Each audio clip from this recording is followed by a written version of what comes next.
The call came at 3:17 a.m. A voice I barely recognized, shaky and thin. He's been rushed back to the hospital. Blood pressure through the roof. They say it's critical. I sat up in bed, heart hammering, and realized nobody else in the family was awake to hear the message. Because nobody else was answering. This is the story of what happens when you give everything, time, money, your future, and then find out the one thing you thought was yours was never yours at all. For almost 2 years, the apartment became my second home. Grandpa's stroke left him fragile, gas left on, midnight calls, the way his hands trembled when he tried to sign his own checks. I moved my life around to make it work, delayed a job transfer, skipped weekends with friends, dipped into savings every month for caregivers and prescriptions. The family? My aunt dropped by once every few months with a basket of fruit, snapped a photo for the family group chat, and vanished. My cousins never came. But I kept going. Why? Because Grandpa told me, more than once, that it would all be fair in the end. Then I walked in early one afternoon and froze in the hallway. My aunt's voice, low and urgent, "You can't leave it to him. He's only doing this for himself." Grandpa's reply, weak but clear, "I know."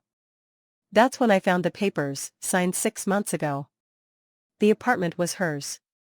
Not mine. And I had been paying for everything, believing we were a family. I didn't scream. I didn't cry. I just told her, since it's yours now, it's your responsibility. Starting next month, I'm done paying. Caregiver? Your bill. Medications? Your bill. No more checks from me. But the real punch came later. The way my aunt looked at me, like I was the villain for expecting honesty. Like I was greedy for wanting to know the truth before I signed my life away. Now the family whispers behind my back. He's just angry about the inheritance. Why are you counting pennies when he's old? As if the money ever mattered. As if the betrayal wasn't the fact that they let me believe we were honest while they planned everything behind my back. I keep replaying the moment I realized I wasn't helping a family. I was funding someone else's future. And the worst part? I don't even know if I'm the bad guy anymore. Aftermath: the hospital bills are piling up. The caregiver quit. The apartment, now hers, feels like a stranger's house. And I'm left wondering, did they really take advantage of me, or do I look like the person who only helped for what I thought I'd get in return? Moral debate: was I wrong to stop paying when I found out? Or was I wrong to keep paying under false pretenses? Where's the line between family duty and being used? Specific judgment CTA: if you had been in my shoes, would you have kept helping after you found out? Here's the expanded narration to append to your script, adding depth, reconstructed dialogue, evidence details, family reactions, counterarguments, aftermath, and a final moral debate, timeline and reconstructed dialogue. Let's walk through the exact moments that changed everything. It started 2 years ago, March 12th at 2:47 a.m. My phone lit up with a call from an unknown number. I answered, half asleep. Grandpa's neighbor's voice, panicked, "Your grandfather's on the floor. He's not moving. I called the ambulance, but you need to get here now." I threw on clothes, sprinted to the car. The ER was chaos. Doctors swarmed him. A nurse handed me a clipboard. "He's stable, but we need a decision on the care plan." I signed everything. No one else was there. Not my aunt. Not my cousins. Just me. Then came the first lie, or maybe just the first omission. Grandpa, groggy, whispered, "I'll get better. I'll leave you the apartment. You've been good to me." I didn't think much of it. Why would I? Family sticks together, right? Fast forward to 6 months later. The caregiver, Mrs. Kowalski, started noticing things. "Your aunt stops by when I'm off," she told me one day. "She brings him documents to sign. I don't like it, but it's not my place." I brushed it off. She's family. She cares. But then, last Tuesday, May 14th at 2:17 p.m., I walked in early. The kitchen door was cracked. I heard Aunt's voice, sharp, you can't leave it to him. He's only doing this for himself. He's not family. He's just waiting for the inheritance. Grandpa, weak but firm, I know. But he's the only one who's ever been here. Aunt, that's not the point. The apartment is mine now. Legally. You signed the papers. Don't back out. Silence. Then my aunt's heels clicking down the hall. I froze. My hands shook. I pulled out my phone, opened the bank app.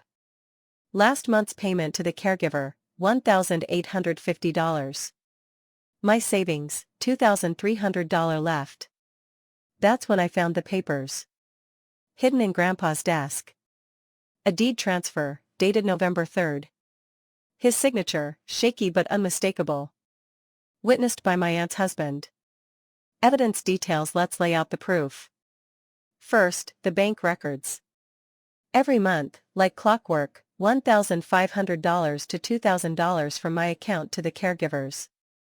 Receipts for medications, $800 in January, $950 in February. Grocery deliveries, $300 a month. All paid by me. Grandpa's pension, $1,200 a month. Barely enough for rent and utilities. Where did the rest come from? My paycheck. Then, the texts. From my aunt, last year, Aunt, thanks for handling the doctor's visit. I'll make it up to you. Me, no worries. Family takes care of family. Aunt, exactly.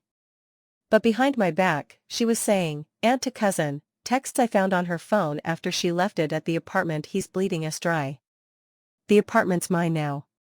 Just wait. Family reaction section. After I confronted my aunt, the family circle closed. My cousin, Jake, texted me, Jake, you're being selfish. Grandpa needs help. Money isn't everything. My aunt's sister, who I barely knew, posted on Facebook, some people only care about what they can get. At the next family dinner, held without me, they decided, we'll handle the bills. But he's cut off. My mother, who had been silent this whole time, finally called me. Her voice was cold. Mom, you're making this about money. It's not about the apartment.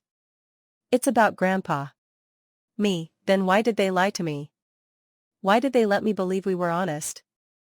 Mom, because you were the only one who showed up. Maybe they thought you didn't need the apartment. Maybe they thought you'd keep helping no matter what. Counterargument from the other side now, let's hear their side. My aunt claims, he was the only one who helped.